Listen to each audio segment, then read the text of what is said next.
Hey, it's John again today. You can see I'm wearing my Omni CNC t-shirt now. They're funding a lot of the videos, so big thank you to Omni CNC. Today I'm going to go ahead and leap right into it and talk to you about something that just came to mind today, and it had something to do with my new video camera, which I purchased to make videos. And I'm kind of looking for a little feedback here. Basically what's going on is my camera has Wi-Fi capability, and so I was out running my camera videotaping a very long cut that was going to take about 4.5 hours, and so I thought I would turn the camera on and record it, and then whenever I came inside, I've got other things to do, and I didn't feel good about leaving the machine by itself, because we all know that leaving the machine alone can sometimes be because we don't do things exactly correctly or whatever. There's a potential there for damage, but I absolutely had to get inside. So I thought, well, I'll go inside and I'll see what's going on, and then I'll get back. And then I realized that my camera had an application on it for remote control of an application on my iPhone for remote control of the video on the camera. So I turned it on, and I could see what the machine was doing. Now, I had absolutely no control over the machine, so let's make that clear right from the very start. I also can tell you that I was not more than about 20 feet away from the machine, so if something bad started to happen, I could get there pretty quickly and stop the machine. That is secondary to where I'm going with this. It occurred to me that the controller, the Rich Auto controller, which is not made by Omni CNC, the Rich Auto controller is made separately, and you will see Rich Auto controllers on machines all over the place. I've seen them on Powermatics, I've seen them on other lesser known brands. So the Rich Auto controller is manufactured, I believe, by a separate company.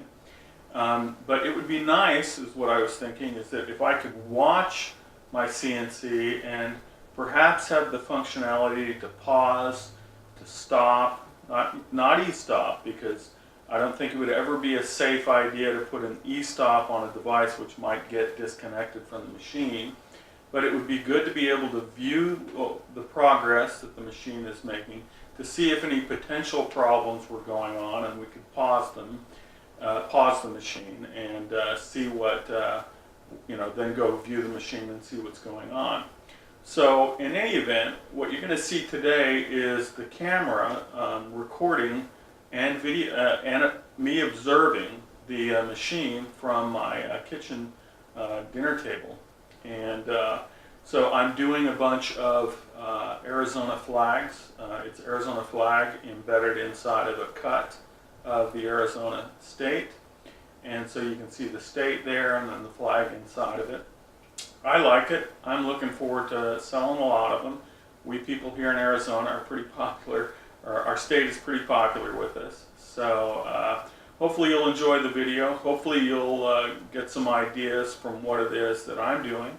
And if you've got any suggestions out there, I'd certainly be interested in them for ways to accomplish what it was I was talking about earlier. In the meantime, video goes on. Hope you have a great day. Bye-bye. Okay, so let's see what it is that I was working on today. What I am making is, this is my state's flag, just for those of you who don't realize it. I'm inlaying the Arizona state flag on the outline of a geographic map of the state of Arizona.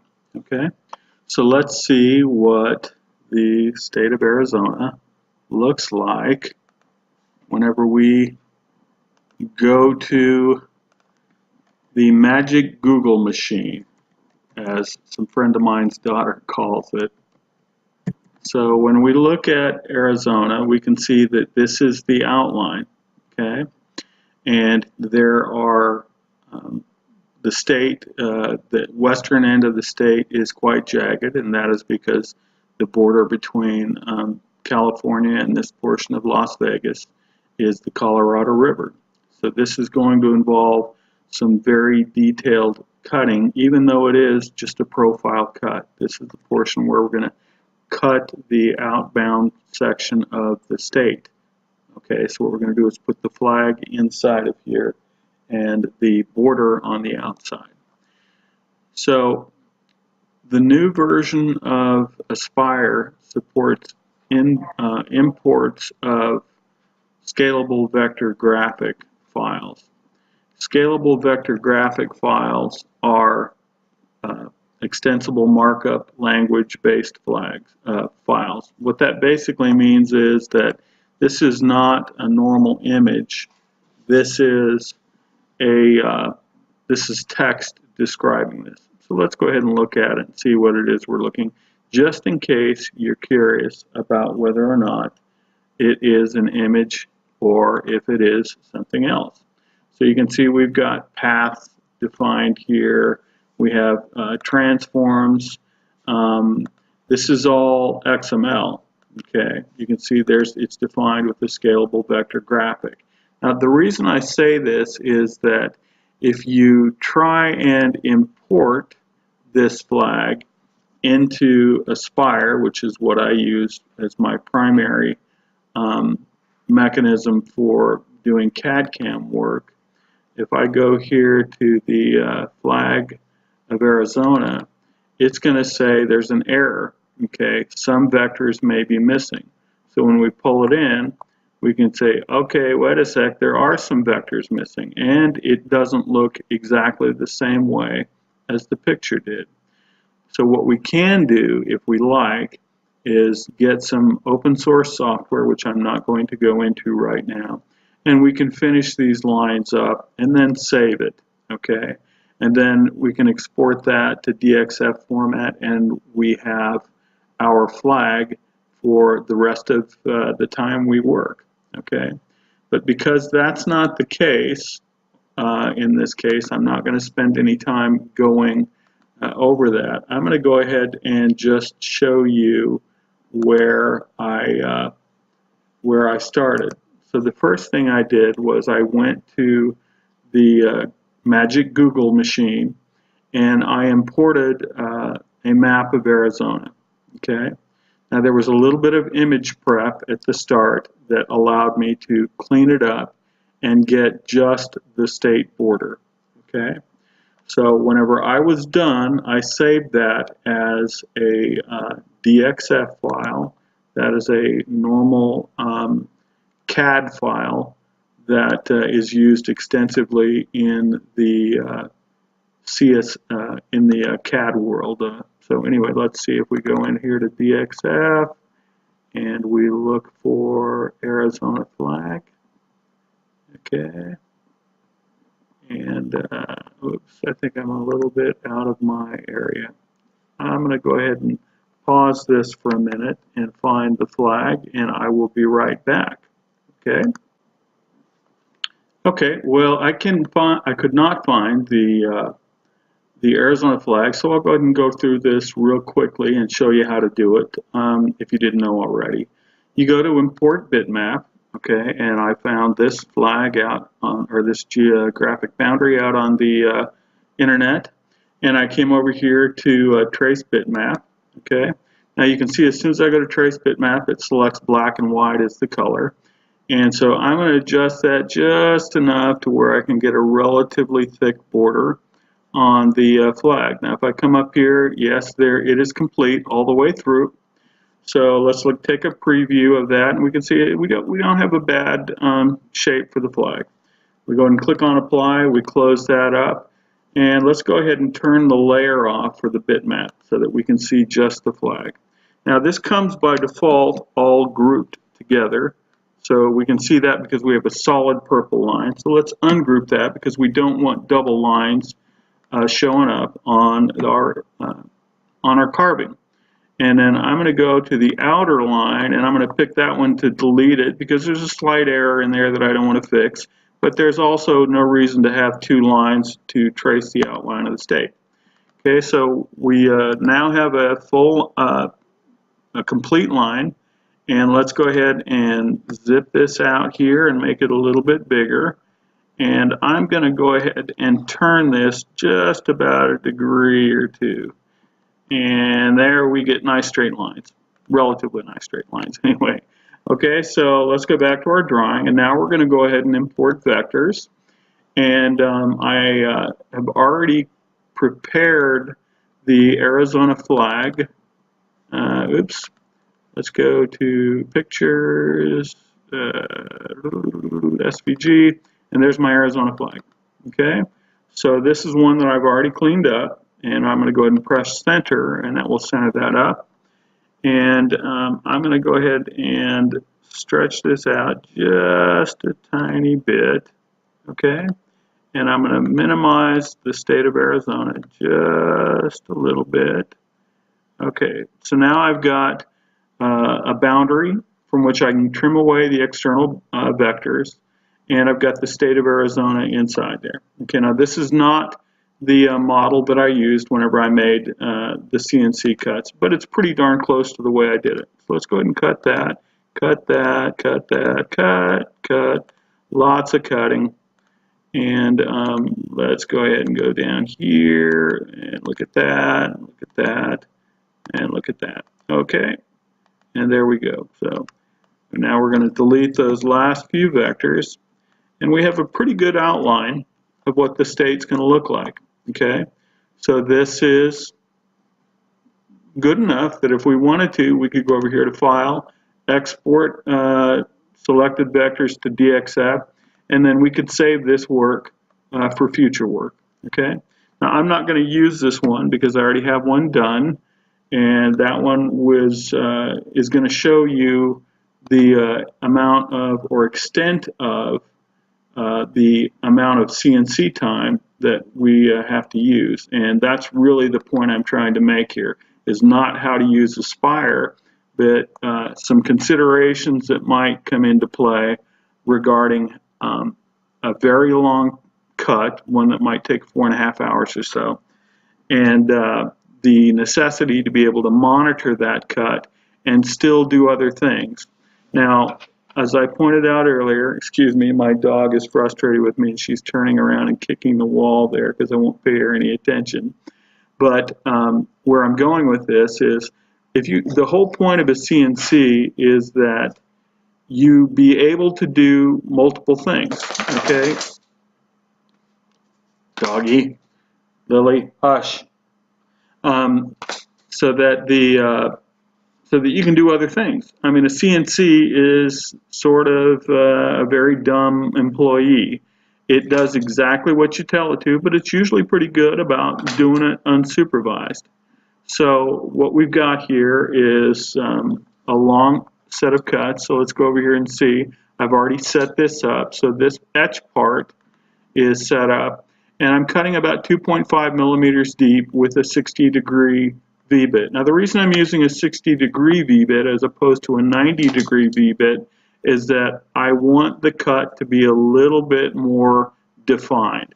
Now if I used a 90-degree bit, then I would wind up with a wider cut that is going to step over some of the vectors. Okay, so what happens is you wind up with some vectors that may have cut out of them, and it just kind of messes it up. I'm not going to go into any great detail about it. Okay, now this is a 4-foot by 8-foot sheet of MDF.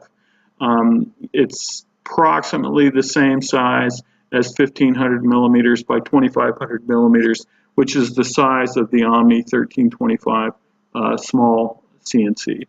So then I have the cutout, okay, and the cutout here is where you're going to see the actual cut of the state profile over the flag, okay? So let's go ahead and look at the amount of time it takes to cut all this. So if we look at, we've got to go to our little summary of toolpath time and select that. You can see that the V-etch takes 4 hours, 45 minutes, and 25 seconds. Now that's a considerable amount of time.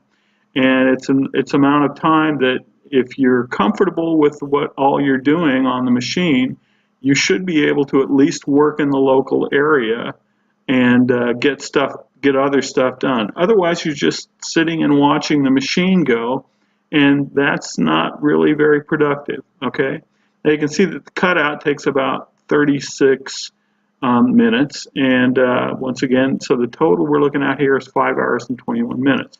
Now this is a rough guesstimate, based on a rate of 100 millimeters per second and the scale factor of 2. So I won't go into the scale factor because we don't need to talk about that today.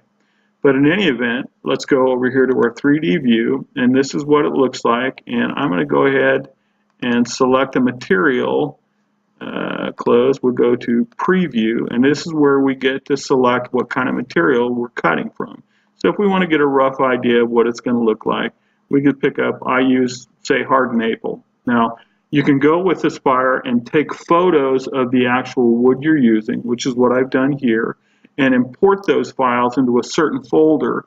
And then and I won't go into that folder, but if you've got any questions, post the questions in the comments below.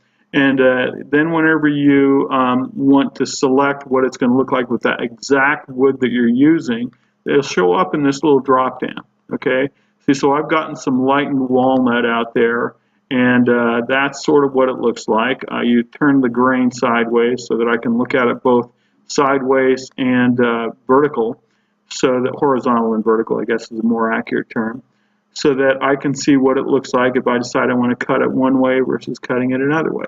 But this wood was cut from medium density fiberboard, so we're going to go ahead and pick MDF. Okay, so now let's go ahead and look at our etch cuts, and this is what all of that looks like. And you can see we're getting 1, 2, 3, 4 times 1, 2, 3, 4, 5, 6. So we're getting 24 files or 24 cuts here, plus another 2 is 26. So let's go ahead and preview all of our tool paths. And you can see that this is what we're getting out here. And so whenever we're all done, you can see that we've got pretty much what we want. One thing I like to do, even whenever I'm just doing short profile cuts, is come up and look at these corners here to make sure that the size of the bit hasn't extended into some of the other portion of another vector. In this case, let's say the flag. Okay, so this is what it all looks like, and this is what I did. The one thing I would point out is that so that I could get very accurate cuts along this very jagged edge, I used a 1/8 inch bit. Okay, now one thing to be concerned about is if you just use a standard 1/8 inch bit that you may buy at one of your local hardware stores, it does not have a great depth of cut. So I'm using 1/2 inch MDF. So my 1/8 inch bit should be okay for cutting through the wood, or through the fiber in this case. Okay, so that's kind of where we're going here with this. Now, whenever I looked at the amount of time, I said I need to do other things. So I went and using some software called LZX Viewer. Okay, and let's see if I've got that on my downloads. And I think I do. Anyway, it is a piece of software that you can go to either the Apple Store or to the Google Play Store and install it on your phone or your iPad, and then it will allow you to remotely control your camera.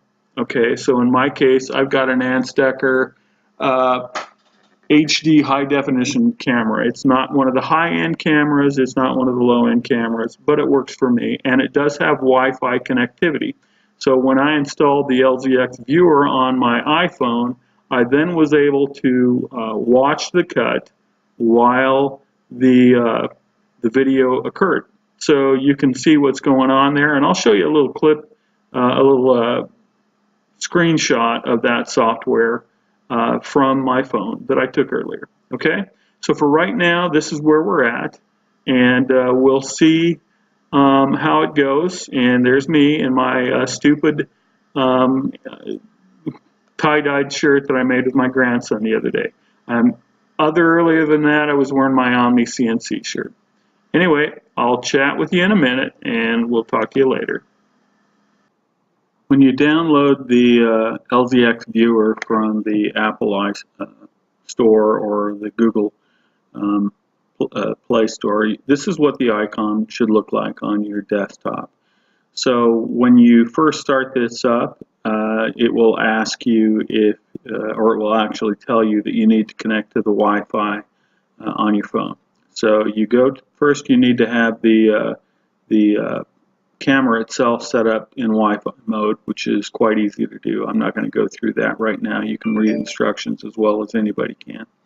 Okay, so whenever that is done, then the very next image, let's see if we can find it here, looks like that. And basically it says choose the setting icon to open the setting page, choose the device name to connect. It's usually just a series of letters and numbers. And then after connecting, press the back button to return to app or press the play back button to open the file. This little icon right down here is your start recording. Okay?